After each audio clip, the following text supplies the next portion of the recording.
আসসালামু আলাইকুম। Technique easy এডুকেশনের পক্ষ থেকে আপনাদের সবাইকে জানাচ্ছি আন্তরিক শুভেচ্ছা এবং অভিনন্দন। প্রিয় শিক্ষার্থীরা, চলে আসলাম নতুন আরও একটা পর্ব নিয়ে। আজকের পর্বে আমরা ময়মনসিংহ বোর্ড 2023 সালে আসা এই সৃজনশীল প্রশ্নটা ইজি হায়ার ম্যাথ বই থেকে সমাধান করব। আমাদের ইজি হায়ার ম্যাথ বইয়ে প্রত্যেকটা প্রশ্নের পাশে একটা করে কিউআর কোড দেওয়া রয়েছে, যেটা স্ক্যান করা মাত্রই ওই নির্দিষ্ট প্রশ্নের সমাধানের ভিডিও আপনারা দেখতে পাবেন।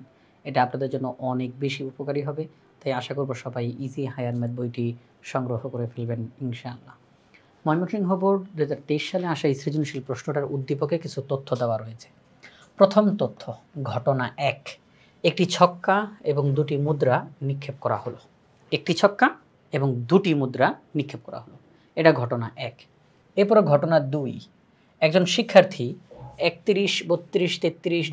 অর্থাৎ চলছে 50 পর্যন্ত নম্বরধারী 20টি সম আকৃতির কার্ড নিল।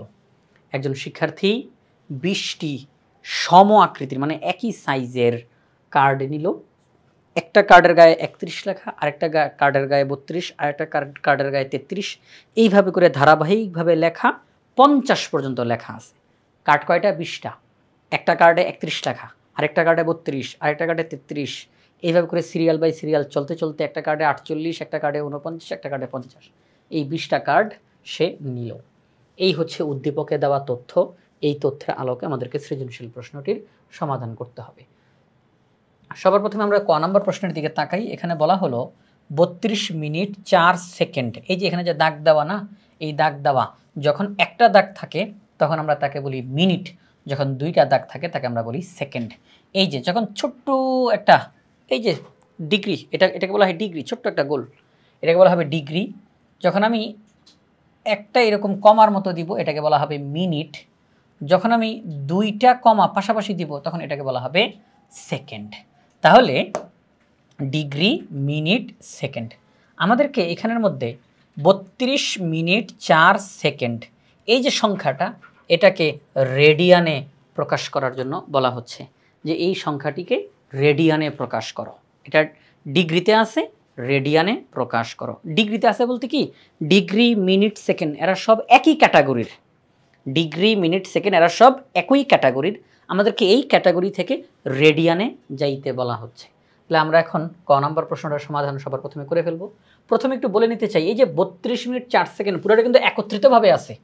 পুরোটা কি একত্রিতভাবে আছে। একত্রিত থাকা মানে কি, যোগ আকারে আছে। 32 মিনিট 4 সেকেন্ড। তাহলে আমি লিখতে পারি 32 মিনিট যোগ 4 সেকেন্ড একই অর্থ প্রকাশ করে, একই অর্থ প্রকাশ করে। এবার আমরা যেই কাজটা করব সেটি হচ্ছে, আমরা জানি যে সেকেন্ড এটা হচ্ছে ছোট, এটার চাইতে মিনিটটা বড়, মিনিটের চাইতে আবার ডিগ্রি বড়। সেকেন্ড তার চাইতে মিনিট বড়, মিনিটের চাইতে ডিগ্রি বড়। তো আমরা ওই ছোটটা থেকে বড়টার দিকে যাব। কিভাবে করে যাব? সেকেন্ডের যেই মান দেওয়া আছে তাকে যদি আমরা 60 দ্বারা ভাগ করি, সে সাথে সাথে মিনিটে রূপান্তরিত হয়ে যাবে। মিনিটে থাকা সংখ্যাটিকে যদি আমরা 60 দ্বারা ভাগ করি, সে সাথে সাথে ডিগ্রিতে রূপান্তরিত হয়ে যাবে। ডিগ্রিতে প্রাপ্ত সংখ্যাটি, যেই সংখ্যাটি আমরা পাবো ডিগ্রিতে থাকা সংখ্যাটিকে যদি পাই বাই 180 দ্বারা গুণ করা হয়, এটি সাথে সাথে রেডিয়ানে রূপান্তরিত হয়ে যাবে। তাহলে ধারাবাহিকতাটা বললাম, আমরা পিছন দিক থেকে শুরু করব। সেকেন্ড, এটাকে 60 দিয়ে ভাগ করলে এটা মিনিটে চলে যাবে, তো পুরাটা মিনিট। এবার মিনিটকে 60 দিয়ে ভাগ করব, এটা ডিগ্রিতে চলে যাবে। ডিগ্রিতে যাওয়ার পর আমরা তাকে রেডিয়ানে নেওয়ার জন্য পাই বাই 180 দ্বারা গুণ করব। পাই বাই 180 দ্বারা গুণ করলে এটা রেডিয়ানে চলে যাবে। তাহলে রেডিয়ানে নিতে হলে আগে তো ডিগ্রিতে প্রকাশ করতে হবে, তো সংখ্যাটিকে আগে ডিগ্রিতে প্রকাশ করতে হবে, তারপরে পাই বাই 180 দ্বারা গুণ করলে এটা রেডিয়ানে পৌঁছাবে। এই মুহূর্তে এটা সরাসরি রেডিয়ানে আছে না, এখানে সেকেন্ড আছে, মিনিট আছে। তাহলে সেকেন্ড আর মিনিটকে আমরা যেভাবে হোক বিভিন্ন প্রক্রিয়া করে ডিগ্রিতে নিয়ে আসব, তারপরে তাকে আমরা রেডিয়ানে নিব। আশা করি পুরো অঙ্কটা ক্লিয়ার হয়ে গেছেন। সহজ একটা অঙ্ক, 32 মিনিট প্লাস 4 সেকেন্ড। তো 4 সেকেন্ড, এই 4কে যদি 60 দিয়ে ভাগ করি, আমি কিন্তু এখন আর সেকেন্ডের চিহ্ন দিব না, 60 দিয়ে ভাগ দেওয়ার সাথে সাথে এটি মিনিটে রূপান্তরিত হয়ে গেছে। 32 মিনিট প্লাস 4/60 মিনিট। 4 একে 4, 4 15, 60 কাটাকাটি করা যায় 1/15 মিনিট। তো 32 মিনিট যোগ 1/15 মিনিট, তো সেই ক্ষেত্রে পুরোটাকে একত্র করি না, যেহেতু পুরোটাই মিনিট, এটাও মিনিট এটাও মিনিট, একত্রিত করে ফেলি। 32 যোগ 15/1, 32 নিচে মনে মনে 1 আছে, 1 আর 15 লসাগু 15, 1 15-র মধ্যে 15 বার যায়, 15 দিয়ে 32কে গুণ দিলে 480 হয়, 15 15-র মধ্যে একবার যায়, 1 1-কে 1 হয়, তাহলে 480 যোগ 1 481 হয়, তাহলে 481 ডিভাইডেড বাই 15 মিনিট। হ্যাঁ, মিনিট। তাহলে এটা আমরা দুইটা সংখ্যাকে যোগ করে ফেললাম, 32 প্লাস 1/15 যোগ যদি করে ফেলি তাহলে 481 ডিভাইডেড বাই 15, আর পাশে মিনিটের চিহ্ন। এখনও ডিগ্রিতে যায় নাই, মিনিট পর্যন্ত আমরা পেয়েছি। এই যে মিনিটে প্রাপ্ত সংখ্যাটা, তাকে যদি আমরা এখন 60 দ্বারা ভাগ করি তাহলে এটি ডিগ্রিতে পৌঁছাবে। আচ্ছা, 60 দ্বারা ভাগ করা, ইতিমধ্যে কিন্তু এখানে ভাগ চিহ্ন আপনারা দেখতেছেন, এই যে ভাগ চিহ্ন। তো আমি যদি এই ভাগ চিহ্নর নিচে 60 লিখি, তার মানেই 60 দ্বারা ভাগ করা, কারণ ভাগ চিহ্নের নিচে আমি বসাইছি। এই 60কে কোথায় বসিয়েছি? ভাগ চিহ্নের নিচে, তার মানে 60 দ্বারা ভাগ করা। তাহলে আমরা 481 ডিভাইডেড বাই 15, তার নিচে এই যে নিচের দিকে যদি আমরা 60 লিখি তাহলে 60 দ্বারা ভাগ করা বুঝাবে, এই যে ভাগ চিহ্নের নিচে। তো 60 দ্বারা ভাগ করার সাথে সাথে এটি ডিগ্রিতে রূপান্তরিত হয়ে গেছে। দেখেন মিনিটের চিহ্ন কিন্তু আর দেওয়া হয়নি, ডিগ্রি চিহ্ন দেওয়া হলো। ওকে, ফাইন। তো আমরা এখন যদি এটাকে গুণ করি, 6 15 90, পাশে একটা শূন্য, তাহলে 900, তাহলে 481 ভাগ 900। এটি কিসে আছে বলেন? এটা কিসে আছে? ডিগ্রিতে। ডিগ্রিতে থাকা কোনো একটি সংখ্যাকে যদি pi by 180, pi by 180, pi by 180 এই সংখ্যা দ্বারা গুণ করা হয়, এটি রেডিয়ানে রূপান্তরিত হয়ে যায়। তাহলে উপরে 481, নিচে 900, এই সংখ্যাটি ডিগ্রিতে ছিল, প্রশ্নে বলছে রেডিয়ানে প্রকাশ করো, তো এই সংখ্যাটিকে পাই বাই 180 দ্বারা গুণ করলাম, পাশে কিন্তু আর ডিগ্রি লিখি নাই, রেডিয়ান লিখছি, কারণ পাই বাই 180 দ্বারা গুণ করার সাথে সাথে এটি রেডিয়ানে রূপান্তরিত হয়ে গেছে। এখন আপনারা ক্যালকুলেটর ব্যবহার করে এটা রেজাল্টটা বের করে ফেলবেন।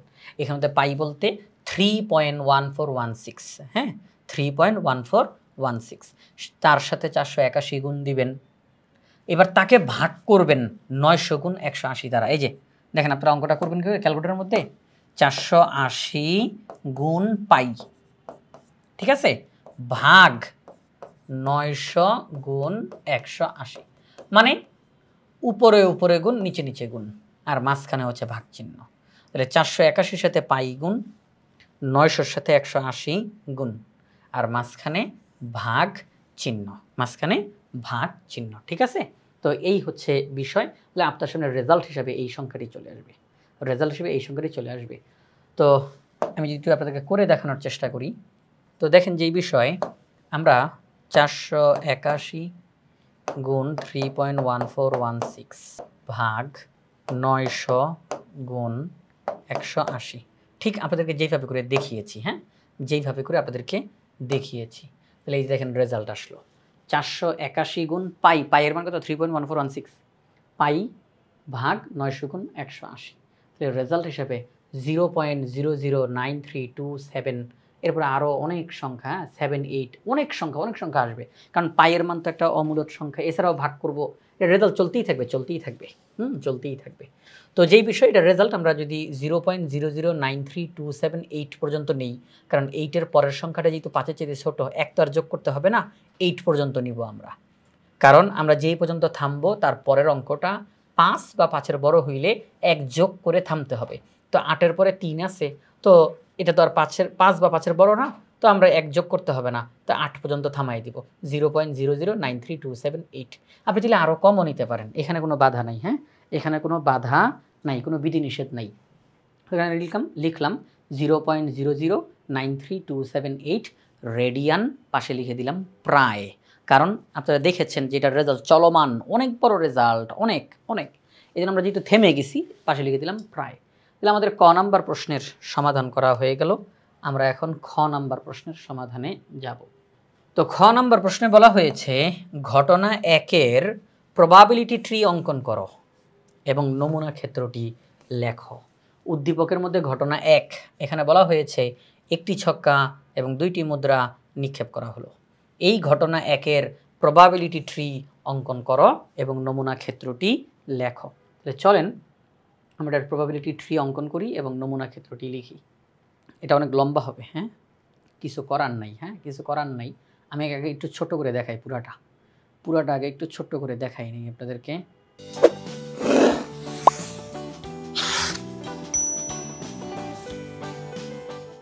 এই যে আপনারা দেখতেছেন, এটা হচ্ছে সম্পূর্ণটা। আপনাদের হয়তো বা একটা পৃষ্ঠা পুরাটা লেগে যাবে, ঠিক আছে, তাও অনেক ছোট ছোট করে লিখতে হবে। তা আমাদেরকে বলা হলো একটি ছক্কা এবং দুটি মুদ্রা নিক্ষেপের প্রবাবিলিটি ট্রি অঙ্কন করো। তো আমরা যদি একটা ছক্কা নিক্ষেপ করি, দেখেন একটা ছক্কা যখন নিক্ষেপ করি আমরা কি কি পাইতে পারি? 1 2 3 4 5 6। আচ্ছা, ছক্কাটা একবার নিক্ষেপ করা শেষ। এবার মুদ্রা নিক্ষেপ করতে হবে দুইবার। তো আগে একবার নিক্ষেপ করেন, তো আমি যখন প্রথমবার মুদ্রাটা নিক্ষেপ করব, এই 1 এর সাথে হেড টেল, 2 এর সাথে হেড টেল, 3 এর সাথে হেড টেল। আমি যখন প্রথমবার মুদ্রাটা নিক্ষেপ করলাম, এই 1 থেকে 6 পর্যন্ত সবার সাথে হেড টেল হেড টেল হেড টেল শব্দটা যাবে। এটা প্রথমবার মুদ্রা নিক্ষেপের ঘটনা বললাম। এবার দ্বিতীয়বার মুদ্রা নিক্ষেপ করবেন না, খেয়াল করেন, দ্বিতীয়বার মুদ্রা নিক্ষেপ করবেন, সেই ক্ষেত্রে কি হবে?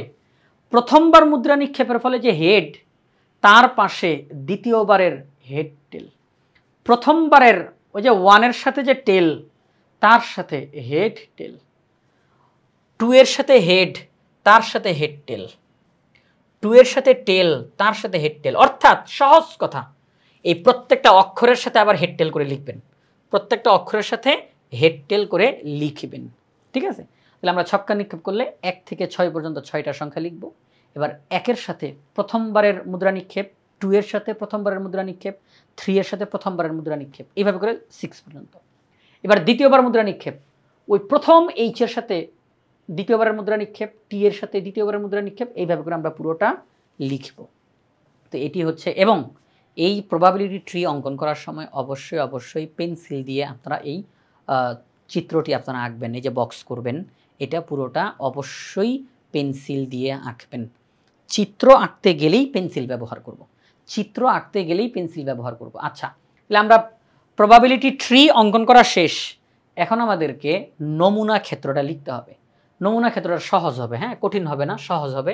আপনারা দেখেন এখানে সময় বাঁচবে, সমস্যা নেই। এই যে দেখেন 1HH লিখলাম, দেখেন সবাই একটু খেয়াল করেন, 1HH, 1HT, 1HT, 1TH, 1TH, 1TT, 1TT। এবার আমরা যাব 2-তে। এই 2-এ যাওয়ার পরে একই রকমের ঘটনা ঘটবে। সবাই একটু খেয়াল করি, 2-তে যাওয়ার পরে একই রকমের ঘটনা, জাস্ট 2 এই সংখ্যাটা এখন নতুন আসলো, ওই 1 এর জায়গায় এখন 2 বসবে। সহজ কথা, 2HH, এই যে এখান থেকে দেখে লিখতে পারেন আপনারা, 2HH, 2HT, 2TH।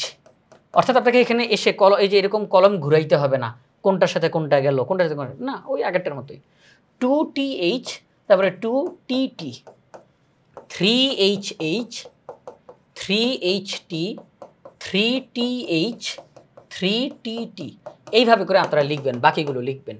প্রথমে একটা সেকেন্ড ব্র্যাকেট, একদম লাস্টে 6TT সেকেন্ড ব্র্যাকেট, ঠিক আছে? তো আমরা এই যে ছক্কাটা একবার নিক্ষেপ করলাম, মুদ্রাটা দুইবার নিক্ষেপ করলাম, তার প্রবাবিলিটি ট্রি অঙ্কন করার পর নমুনা ক্ষেত্রটা লিখলাম।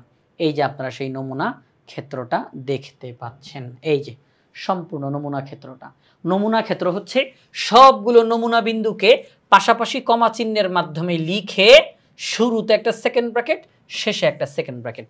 নমুনা ক্ষেত্রটা মূলত নমুনা বিন্দু সমূহের সেট। নমুনা ক্ষেত্রটি হলো নমুনা বিন্দু সমূহের সেট, অর্থাৎ যতগুলো নমুনা বিন্দু আছে সবাইকে আমরা যখন একটা সেটের মধ্যে নিয়ে আসব, এটাকে বলা হবে নমুনা ক্ষেত্র। তাহলে নমুনা ক্ষেত্রটাও লেখা হয়ে গেল। তাহলে আমাদের এই যে খ নাম্বার প্রশ্নটাও সমাধান করা কমপ্লিট হয়ে গেল। এখন আমরা যাব গ নাম্বার প্রশ্নের সমাধান করার জন্য। গ নাম্বার প্রশ্নে কি বলছে? গ নাম্বার প্রশ্নে বলা হয়েছে, ঘটনা 2-এর একটি কার্ড দৈবভাবে নির্বাচন করলে কার্ডের সংখ্যাটি মৌলিক অথবা 3-এর গুণিতক, মৌলিক অথবা 3-এর গুণিতক হওয়ার সম্ভাবনা নির্ণয় করো। ঘটনা 2-এর মধ্যে আপনারা জানেন একজন শিক্ষার্থী 20টা কার্ড নিয়েছে, 20টা কার্ড, একটা কার্ডের গায়ে 31, আরেকটা কার্ডের গায়ে 32, এইভাবে করে সিরিয়াল বাই সিরিয়াল এক একটা কার্ডের গায়ে একটা করে সংখ্যা লেখা। 31 থেকে শুরু করে 50 পর্যন্ত এই সংখ্যাগুলো এক একটা কার্ডের গায়ে লেখা আছে। মোট 20টা কার্ড, তার মানে 20টা সংখ্যা। সহজ কথা বলা হলো, ওই 20টা কার্ডের মধ্য থেকে যদি একটা কার্ডকে উঠানো হয়, তো সেই কার্ডের গায়ে, সেই কার্ডের মধ্যে যেই সংখ্যাটা লেখা রয়েছে সেটি মৌলিক অথবা 3-এর গুণিতক হওয়ার সম্ভাবনা বের করো। অর্থাৎ ওই কার্ডের গায়ে যেই সংখ্যাটি লেখা রয়েছে ওই সংখ্যাটি হয় মৌলিক সংখ্যা হবে আর নয়তো 3-এর গুণিতক হবে। এইটা চাচ্ছে, এই যে এই প্রশ্নের মধ্যে এই জিনিসটা চাচ্ছে যে ওই 20টা কার্ডের মধ্যে একটা কার্ড উঠানো হলে আমরা চাচ্ছি সেই কার্ডের গায়ে হয় মৌলিক সংখ্যা লেখা থাকুক আর নয়তো 3-এর গুণিতক লেখা থাকুক। 3-এর গুণিতক মানে কি? 3-এর নামতা। 3-এর গুণিতক মানে 3-এর নামতা। 3 দিয়ে ভাগ করা যায় যাদেরকে তারা হচ্ছে 3-এর গুণিতক। 3 একে 3, 3 দুগুণে 6, 3 তিরিকে 9, 3 চারা 12, 3 পাঁচা 15, এই যে সংখ্যাগুলো এটা হচ্ছে 3-এর গুণিতক। তো আমরা চাচ্ছি, মানে এই প্রশ্ন যিনি করেছেন তিনি চাচ্ছেন যে কার্ডের গায়ে যেই সংখ্যাটি সেটি মৌলিক সংখ্যা অথবা 3-এর গুণিতক সংখ্যা উঠুক। মানে মৌলিক উঠলেও আমি খুশি, 3-এর গুণিতক উঠলেও আমি খুশি। এই দুইটা শর্তের যে কোনো একটা শর্ত মানলেই যথেষ্ট। চলেন আমরা এখন অঙ্কের সমাধানে চলে যাই। সহজ অঙ্ক। ঘটনা 2-এ 31 থেকে 50 পর্যন্ত নম্বরধারী মোট কার্ড সংখ্যা 20টি। এদের মধ্যে মৌলিক সংখ্যা কারা কারা? 31 থেকে 50-এর মধ্যে, কিন্তু এই রেঞ্জের বাইরে যাব না। 31 থেকে 50-এর মধ্যে মৌলিক সংখ্যা 31, 37, 41, 43, 47, এরা হচ্ছে মৌলিক সংখ্যা। 3-এর গুণিতক, আচ্ছা এই যে মৌলিক সংখ্যা, এখানে কয়টা মৌলিক সংখ্যা আছে? 1, 2, 3, 4, 5। 31 থেকে 50-এর মধ্যে 5টি মৌলিক সংখ্যা রয়েছে, আমরা বললাম নমুনা বিন্দু 5টি। এখন আমরা 3-এর গুণিতক, দেখেন 3-এর গুণিতক মানে কি? 3-এর নামতা। তো 31 থেকে 50-এর মধ্যে যেই সংখ্যাগুলো আছে 3 দিয়ে ভাগ করা যায়, যেমন 3 11 33, তারপরে 3 12 36, 3 13 39, এরকমভাবে। তাহলে 3-এর গুণিতক হিসাবে 33, 36, 39, 42, 45, 48 এই সংখ্যাগুলোকে আমরা পেলাম 31 থেকে 50-এর মধ্যে। তাহলে 3-এর গুণিতক এমন সংখ্যা আছে 2, 4, 6, 6টা। কয়টা? 6টা। তাহলে 31 থেকে 50-এর মধ্যে মৌলিক সংখ্যা 5টা, 3-এর গুণিতক 6টা।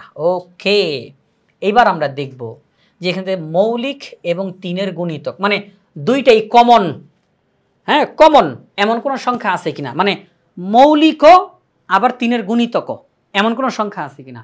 কিন্তু আমরা দেখলাম না। দেখেন এখানে 31 এখানে নাই, 37 এখানে নাই, 41, 43, 47 এখানে নাই। তার মানে কোনো সংখ্যা এখানের মধ্যে মিলে নাই। হ্যাঁ, কোনো সংখ্যা এখানে মিলে নাই। তাহলে মৌলিক এবং 3-এর গুণিতক এই উভয় বৈশিষ্ট্য রয়েছে এমন কোনো সংখ্যা এখানে নাই। ওকে, ঠিক আছে। আমরা এখন বের করব মৌলিক অথবা 3-এর গুণিতক এরূপ সংখ্যা। মৌলিক অথবা 3-এর গুণিতক এমন সংখ্যা হচ্ছে 11টা। কেন?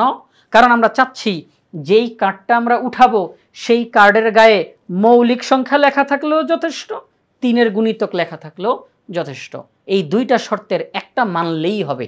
উভয় শর্ত মানতে হবে এমন কোনো কথা নাই। উভয় শর্ত মানলে তো আলহামদুলিল্লাহ, কিন্তু উভয় শর্ত মানতেই হবে এমন কোনো কথা নাই।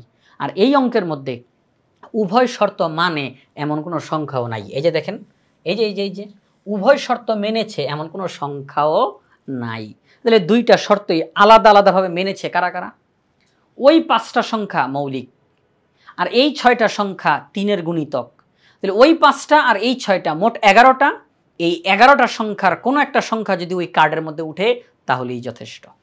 প্রশ্নে এই জিনিসটাই চাওয়া হচ্ছে যে ওই 20টি কার্ডের মধ্যে যদি একটা কার্ড উঠানো হয় সেই কার্ডের মধ্যে লেখা সংখ্যাটি মৌলিক অথবা 3-এর গুণিতক হওয়ার সম্ভাবনা বের করো।